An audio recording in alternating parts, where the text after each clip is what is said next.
host, Jen Bell, as always. Welcome back. So yes, we were continuing doing some Christmas movies. Yeah, I'm actually somewhat in the Christmas spirit this year.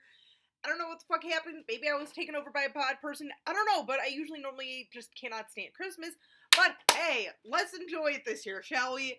Today we are going to be talking about the 1988 classic and probably my favoritist telling of A Christmas Carol, and that is Scrooged, starring obviously Bill Murray. Also, we have Karen Allen. Come on, hello. John Forrest, John Glover, Bobcat Goldthwait, and a slew of ton of other people, including obviously David Johansen, Carol Kane,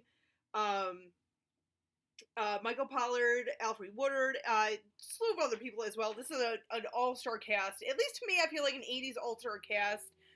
Phenomenal people that are in here. So basically, obviously, like I said, this is another telling of A Christmas Carol. If you guys have no idea what A Christmas Carol is about, I know most of you do, but for those of you who don't know what the premise is, and the premise of this movie is basically this kind of like greedy Scrooge-like guy who down the Christmas spirit, making everyone's life miserable and everything, and just not. It literally it's like another day for him. Usually, kind of how I am. Like it's another day.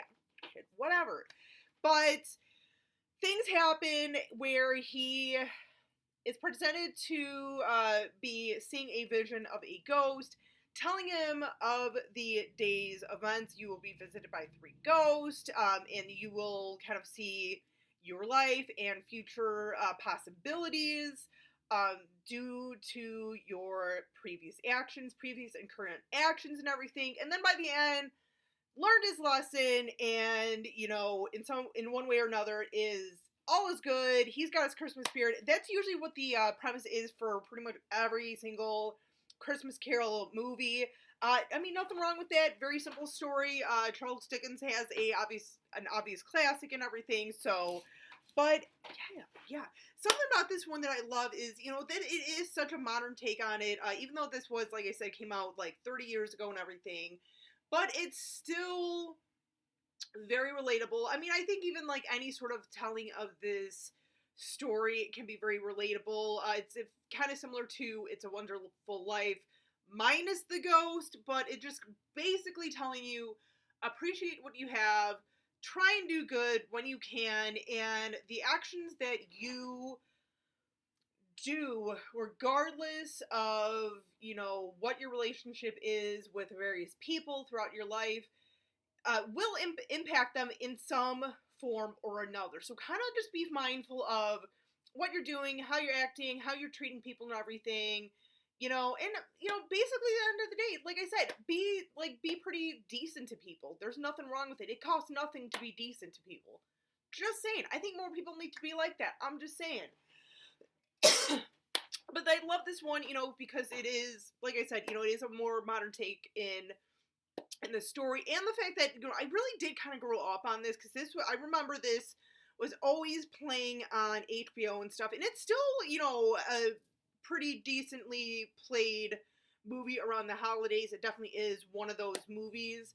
I know some people, everyone has kind of like their version of this story, or at least a film adaptation. Everyone has kind of like their version that they really like. I feel like a lot of people, I mean, obviously, like, you can't touch some of the classics and everything. A lot of people like the classics.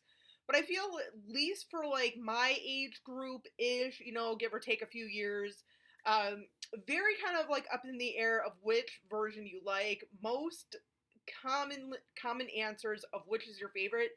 It's usually this one or the Muppets Christmas Carol, both of which are really phenomenal. I do really like the Muppets one.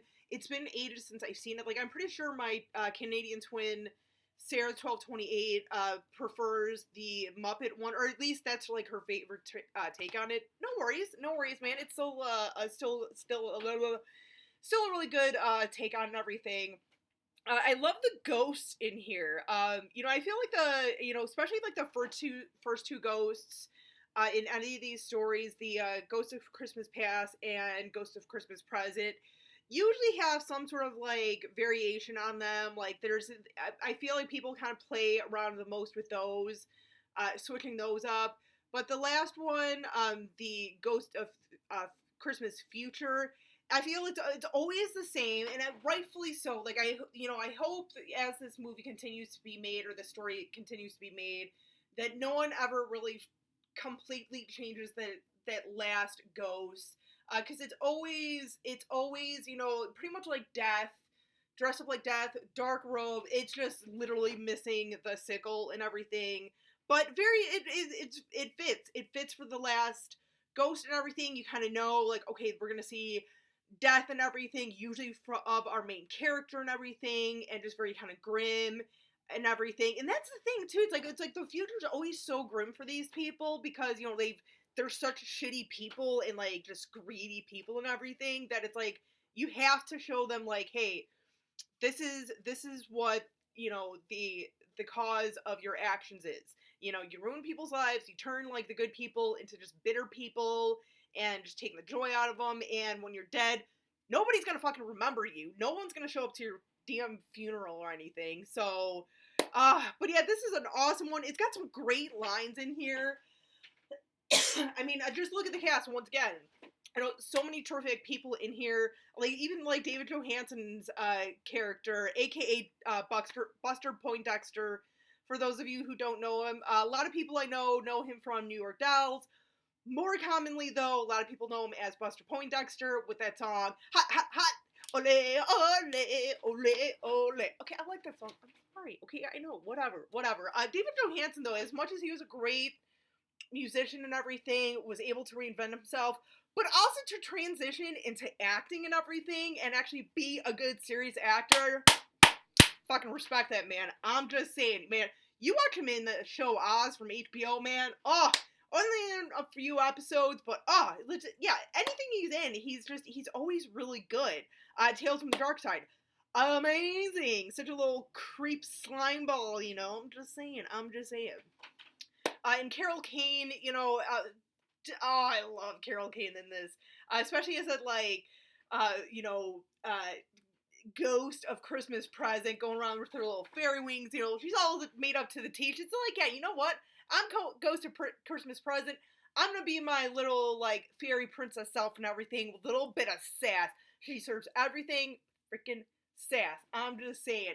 And let me tell you, John Glover, he is another terrific actor, and anytime he's in a role, he plays it perfectly. And I love when he is the villain, whether it's in this, Gremlins 2. There was a made-for-TV movie that I watched earlier this year with him in it, where he plays this father who literally tortures his son.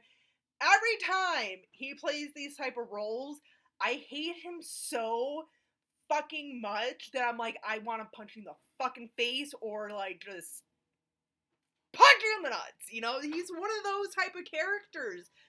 One of those actors who can just play these characters so well that you just, ugh. And he is definitely this one too, because it's like he's totally that, kind of, here's the thing, because he's from California, coming out to New York, where this TV station, where Bill Murray's character, like the president or whatever, runs it. Obviously, he's got like the president of the network above him and everything, but he's kind of like running the show and everything. Knows exactly why John Glover's there, and is like, no, he is not taking over my job. Like, I'm not overworked.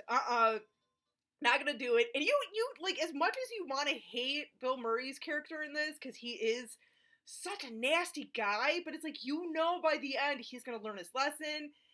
And with John Glover, you just you want to punch him, dude. He's just that annoying little, like, frat boy who got everything handed to him, like, oh, hey pal, comes in right at the right moments after, like, their boss leaves and everything, like, oh, hey, yeah, you see him? Okay, yeah, we'll do lunch, it's, you want to punch him. Just saying. No, but this movie is just bar none.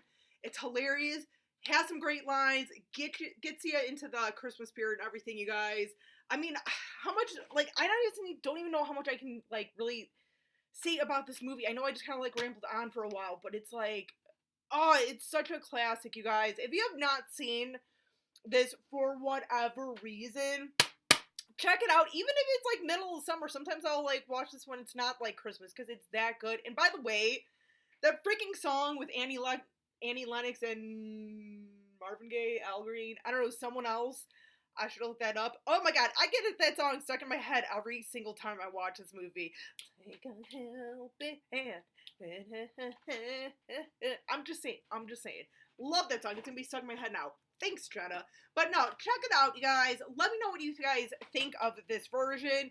Also, if you'd like, let me know what your favorite telling of A Christmas Carol is, no matter what it is, whether it's classic, something new, something a little bit older. Let me know. Let me know. Or hey, you know what?